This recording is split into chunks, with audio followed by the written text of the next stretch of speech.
Jadi selamat siang, nama saya Ida Merah Sekarwangi dengan NIM 180721154. Di sini saya akan menjelaskan tentang data SPSS analisis regresi berganda. Jadi pengertian analisis regresi adalah analisis yang digunakan untuk mengetahui atau memprediksi nilai variabel terikat dari satu atau beberapa variabel bebas. Jadi di dalam analisis regresi dikenal dua jenis variabel, yaitu variabel bebas dan variabel terikat. Jadi di sini ada data variabel dan variabel view. Jadi cara kita menganalisis adalah kita klik analyze, kita cari regression, lalu kita klik linear. Jadi di sini kita masukkan konsumsi ke dependent, lalu harga barang kita masukkan ke independent, pendapatan juga kita masukkan ke independent. Jadi kita klik OK. Di sini sudah tercantum hasilnya. Jadi koefisiennya itu, konstannya itu sebesar 5,068, harga barangnya itu min 0,713x1, pendapatannya 0,111x2. Di sebelah kanannya itu SB-nya itu konstannya 1,820, harga barangnya 0,193, pendapatannya 0,024. Jadi di sini T-nya itu konstannya 2,784, yang harga barangnya min 3,688, pendapatannya 4,660. Jadi menghasilkan SIG konstannya itu 0,027, harga barangnya 0,008, pendapatannya 0,002. Jadi di model summary-nya itu R square-nya sebesar 0,920, di residualnya itu DF-nya itu 7 dan F-nya itu di regression-nya 40,305. Sementara di SIG-nya itu regression-nya 0,000. Jadi ini merupakan hasil dari analisis SPSS-nya. Kita lihat di sini. Jadi saya akan menjelaskan tentang pengujian goodness of fit. Yang pertama, hipotesisnya itu H0 adalah tidak ada pengaruh variabel harga barang dan pendapatan terhadap konsumsi. Jadi model tidak fit.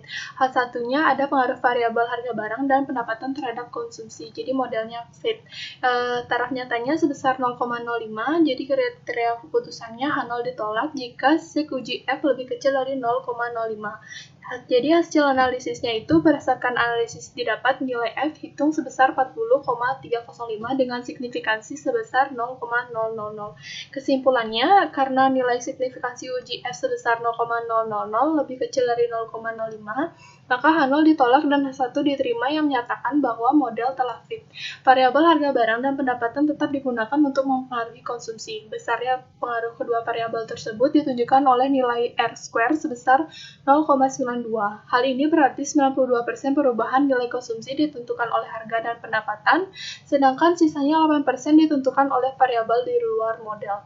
Selanjutnya saya akan menjelaskan tentang uji hipotesis pengaruh harga barang terhadap konsumsi. Jadi hipotesisnya H0 tidak ada pengaruh signifikan harga barang terhadap konsumsi, H1 ada pengaruh signifikan harga barang terhadap konsumsi. Taraf nyatanya sebesar 0,05, kriteria keputusannya H0 ditolak jika SIG uji T lebih kecil dari 0,05.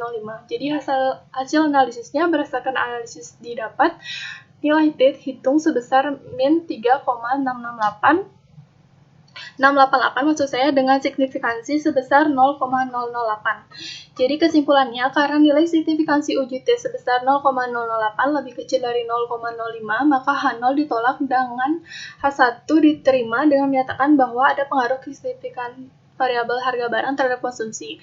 Koefisien variabel harga barang negatif menunjukkan bahwa makin tinggi harga barang akan menyebabkan tingkat konsumsi yang semakin turun.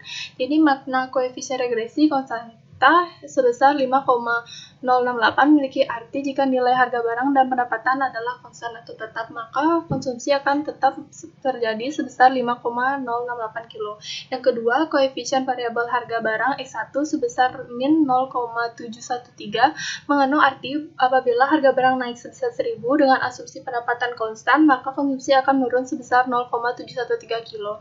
Jadi yang ketiga, koefisien variabel pendapatan X2 sebesar 0,11 mengandung arti apabila pendapatan naik sebesar 1000, maka konsumsi akan meningkat sebesar 0,11 kilo. Sekian dari presentasi saya tentang SPSS ini. Mohon maaf bila ada kesalahan, saya ucapkan terima kasih.